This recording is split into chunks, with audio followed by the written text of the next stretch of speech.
Hola y gusto de vernos nuevamente. Continuamos con el tema que teníamos la semana pasada, acerca de el origen del mal y filosofando un poquito acerca de esto. Nos quedamos en que el origen del mal era la corrupción del bien y que esto da por consecuencia la ausencia de bien, por el principio filosófico que ya sabemos de que para que algo sea bueno, tiene que ser íntegramente bueno, lo cual significa que si el libro tiene algo mal, todo el libro no sirve y que si a mí se me enferma la uña izquierda de mi pie izquierdo, todo yo estoy enfermo, porque yo todo yo resiento el mal. Ahora bien, estos asuntos trajeron algunos comentarios interesantes, que es lo que quisiera ampliar un poquito el día de hoy. Eh, Primero, algo que debemos de tener en cuenta en lo que debemos de tratar de hacer para nuestra salvación. Primer principio, Dios detesta el mal en cualquier forma y en cualquier cantidad. Es decir, en Dios es absoluta y metafísicamente imposible que exista la más pequeña cantidad de mal. Y Dios la detesta esencialmente. Ahora bien, Él puede tolerar el mal por un tiempo. Sí, Él puede tolerarlo. Para separar, por llamarlo así de algún modo, el trigo bueno del trigo malo. Ahora bien, nosotros los católicos, uno de los problemas que tenemos es que nosotros justificamos n formas del mal y nosotros nos hacemos transigentes con el mal.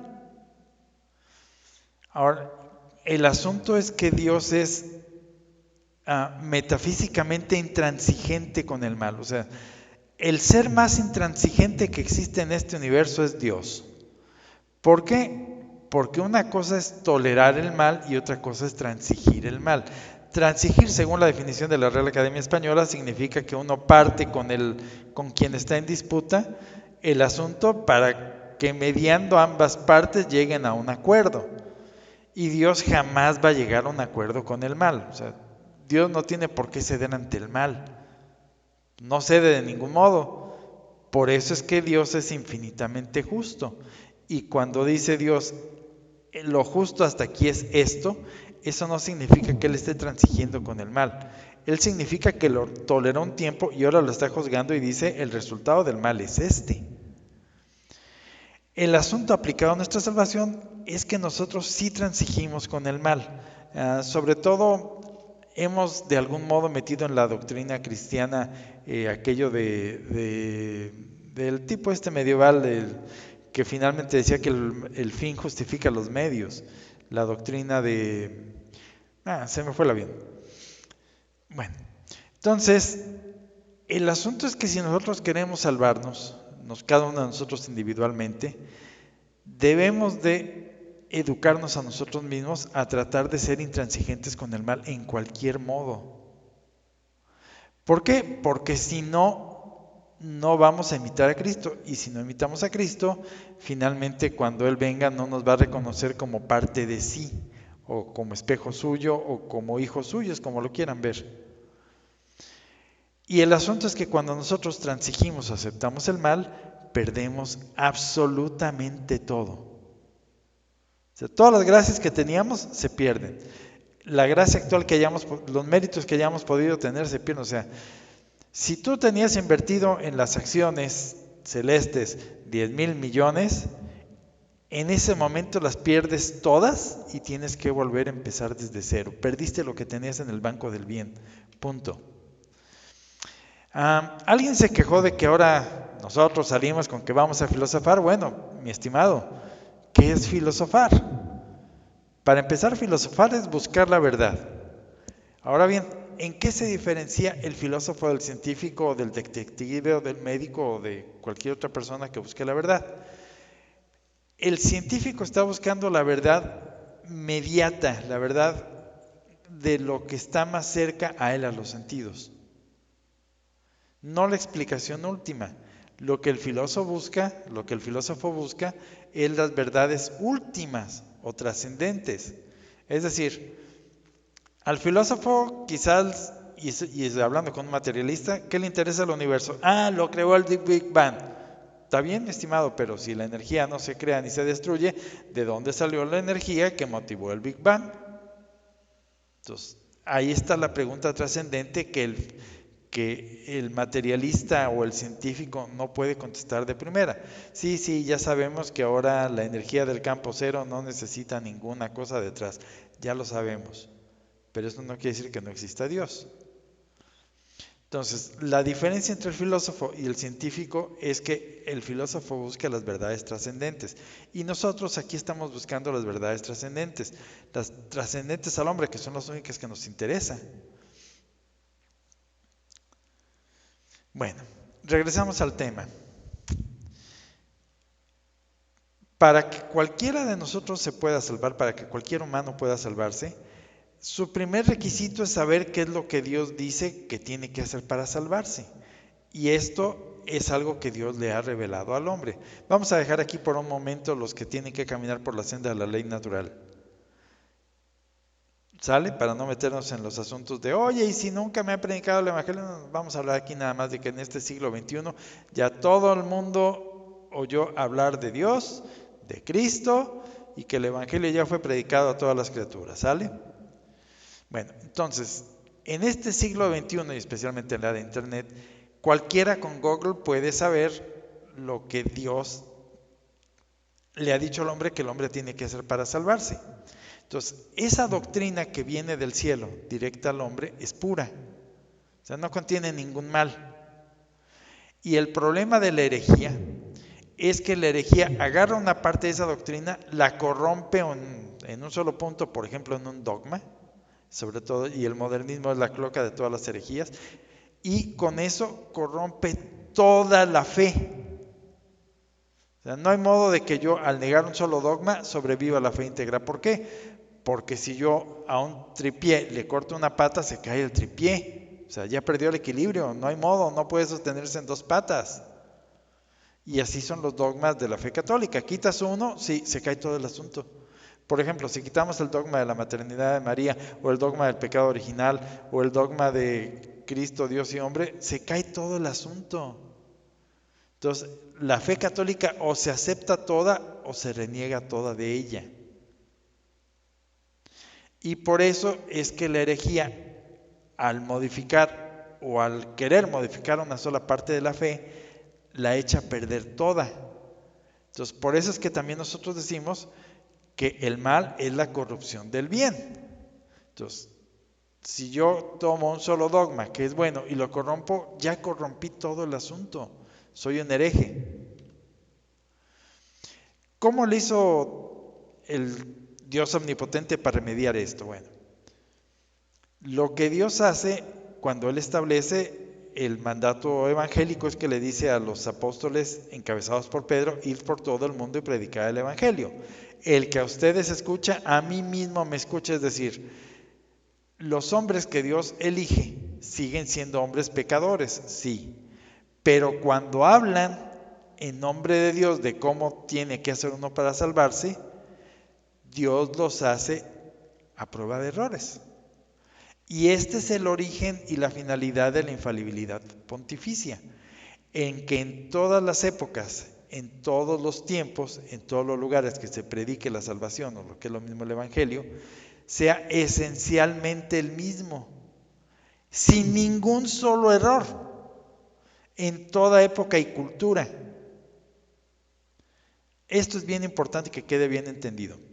La finalidad de la infalibilidad pontificia, porque del pontífice se transmite a toda la iglesia, es que la fe por la cual nosotros nos salvamos, por medio de la cual nosotros nos salvamos, la adherencia que nosotros damos a esa fe y luego la convertimos en obras, esté libre de errores. El asunto es que aquí nuestros queridísimos amigos modernistas se nos meten con 25,000 tecnicismos. No, es que el Papa no quiso hablar ex cátedra. No, es que el Papa nunca ha definido un dogma. Por eso es que Bergoglio sigue siendo papa. Él no ha querido definir ningún dogma y por lo tanto él puede decir lo que se le pegue la gana porque la infalibilidad únicamente cubre cuando él dice un dogma y no lo ha hecho. Ajá. Y por lo tanto tenemos instalada una cátedra del error que finalmente corrompe toda la fe. Entonces los disque católicos de hoy creen cualquier cosa. Yo he sabido de católicos que creen que todos nos vamos a salvar, por ejemplo. Entonces no va a haber tecnicismo que valga, punto. La infalibilidad pontificia abarca dos cosas, el magisterio solemne y el magisterio ordinario. ¿Y cuándo se ejerce el magisterio ordinario? Cuando la iglesia le dice a la gente lo que tiene que hacer para salvarse. No puede haber error en eso. Ahora bien, aquí viene un punto importante. Entre nuestros amigos conciliares hemos oído más de uno que nos sale con aquello de que, sí, mira, Bergoglio se equivocó en esto, o Ratzinger o Montini o quien ustedes quieran. Pero si lo comparamos con lo que dicen los papas anteriores, oye, espérame. ¿Quieres decir que lo que este papa predica hoy en día es distinto a lo que predicó su santidad Pío XII o Pío X o León XIII o el que tú quieras, o Pedro I? Es decir, el asunto es que Jesucristo nuestro Señor les dijo a los apóstoles, id por todo el mundo a predicar el evangelio, predicarlo. ¿Por qué? Porque el Espíritu Santo que les prometió va a actuar en tiempo presente. No les dijo, por favor, váyanse, escriban el evangelio y se lo dan a todo el mundo a leer porque ese evangelio que ustedes escriban va a estar a prueba de errores. No, espérame. La iglesia es la que se predica y la asistencia del Espíritu Santo está prometida por siempre a la iglesia. Jesucristo nuestro Señor dijo, yo estaré con ustedes todos los días hasta el fin del mundo. Eso quiere decir que se va a predicar la verdad todos los días hasta el fin del mundo. Entonces no me vengan con que la iglesia predicaba antes esto y que ahora predica esto. Si tu iglesia predica errores hoy, esa iglesia es falsa y no me vengas con tecnicismos. Porque la iglesia es la que se predica y la distingues de la falsa porque la prédica de la iglesia hoy, en lo que es indispensable para la salvación, es infalible. No puede desviarse de lo que es el tesoro de la fe. ¿Y eso por qué? Por la asistencia del Espíritu Santo. Eso es lo que hace que sea infalible la iglesia. Y que las gentes que son católicas prediquen solamente la verdad. Aquel que no es católico, lógicamente va a predicar la herejía y ese no está dentro de la iglesia. Punto. Último punto aquí. Jesucristo nuestro Señor nos dijo, la verdad os hará libres. Sí, el asunto es libres ¿de qué? Del pecado. No, espérame. Esto abarca otra cosa. Los hará libres de la herejía, porque el Señor aquí está hablando de la verdad. ¿De cuál verdad? De la verdad del Evangelio. O sea, para Jesucristo nuestro Señor más que hay dos estados de la persona. O eres libre y estás en gracia, es decir, perteneces a la iglesia, o si no estás en gracia, por lo menos tienes la fe católica, o estás condenado a la perdición porque ya no tienes fe. Nuestro Señor dijo, aquellos que os crean se salvarán, los que no les crean ya estarán condenados. Entonces, ¿de qué nos hace libres? ¿Y cuál verdad? Pues aquí la única verdad de la que podemos hablar es la verdad del Evangelio, o lo que es lo mismo de la verdad dogmática. Entonces, la fe católica ortodoxa nos hace libres, sí, y si no la tenemos, ya estamos en el pecado de herejía. Y esto lo digo por aquellos de ustedes que creen que la santidad consiste en la práctica de las virtudes. Espérame, no puede haber virtud si no tienes una fe católica. Punto. Y fe católica no quiere decir que tú crees que Bergoglio es papa, no. Al contrario, si tú afirmas eso, es que ni siquiera sabes lo que es el catolicismo. Mi estimado, has desperdiciado tu inteligencia miserablemente porque no has querido llegar a la verdad. No has querido. Punto. Cambiando de tema. una persona dijo, hay cosas buenas que tienen algo malo. Por ejemplo, un medicamento hace bien, pero también hace mal, como los efectos adversos. Sí, yo le dije, sí, eso es cierto. Pero también le comenté que en teología moral, todas las cosas solo se clasifican de 3 modos. O algo es bueno moralmente, o algo es malo moralmente, o algo es neutro moralmente, es decir, que no influye para bien o para mal, en causas inmediatas. Esto nos lleva al asunto del mal menor en teología moral. Espero que ustedes recuerden a este magnífico programa de televisión, el Doctor House, que a mí me encantaba. La lógica que este señor seguía era encantadora. Y uno de los dichos de nuestro queridísimo Doctor House, además de todos mienten, es que le dijo alguna vez a, no me acuerdo si fue a 19 o no me acuerdo quién le dijo, la ley prohíbe que acuchilles a ninguna persona a no ser que tengas una certificación médica.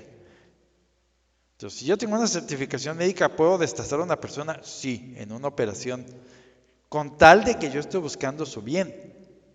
Entonces, ¿a qué se refiere esta persona que nos dice que un medicamento tiene efectos adversos? Sí, pero aquí estoy eligiendo el mal menor. Si no te saco ese apéndice que tienes ahí dentro infectado, te vas a morir. Entonces, el mal menor es que te haga una incisión que yo sé dónde se tiene que hacer y cómo hacerla del menor daño posible, pero te voy a hacer una cuchillada, o sea, de eso no tienes escape, te voy a cuchillar y te voy a sacar ese apéndice. Entonces, el mal menor es que te saque ese apéndice. Ya queda con esto explicado el asunto del mal menor, siempre y cuando el fin que se persiga no sea el mal por el mal, sino el bien, que tiene que recurrir momentáneamente a hacer algo que parece mal para poder lograr ese fin. Y no es que el fin justifique los medios, porque la doctrina del fin justifica los medios implica que yo puedo hacer el mal para conseguir el bien, pero buscando el mal. Es decir, que yo haga un mal deliberado buscando hacer un bien.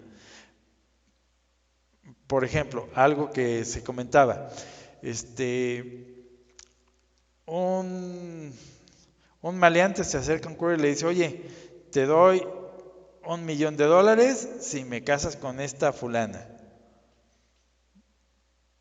que yo sé que es casada. Entonces, ahí no aplica el mal menor. ¿Por qué? Porque por mucho que yo pueda hacer un bien con ese $1,000,000 y pueda dar de comer a 1,000 gentes y celebrar 10,000 misas y todo lo que ustedes quieran, estoy haciendo una acción mala en sí misma.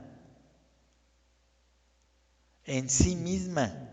Entonces, moralmente no la puedo justificar. Cambio de tema. A raíz de esto mismo, alguien comentaba sobre la tesis de Siri, creo que era Shokita.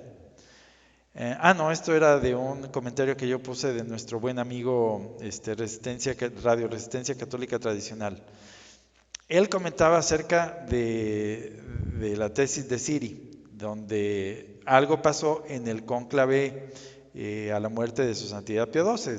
Hubo una fumata blanca y que luego siempre no fue fumata blanca. Esto fue mencionado en los periódicos y luego salió elegido Juan XXIII. Y también los periódicos mencionan que algo pasó a la muerte del camarada Nikita Roncalli, alias Juan XXIII, otra fumata blanca. Lo que se dice es que en ambas ocasiones eligieron a Siri como papa y que Siri fue obligado a renunciar. Eso es lo que se dice. Entonces se dice que Siri en realidad era el verdadero papa, pero que él estaba en una sede impedida. Y se dice que antes de morir, Siri eligió a un papa impector, es decir, oculto, secreto, y que junto con ese papa impector, él ordenó a una jerarquía católica en las sombras. Es decir, que en algún lugar existe hoy en día un verdadero papa, unos verdaderos obispos, y no me refiero a los sedes, y unos verdaderos cardenales. Esto de algún modo está ligado a las famosas profecías del gran monarca, donde liberará la tierra en una batalla final y que esta jerarquía que ahorita está en las sombras, junto con ese gran monarca que está en la sombra, retomarán su lugar. Ok, ¿a qué nos lleva esto? Bueno,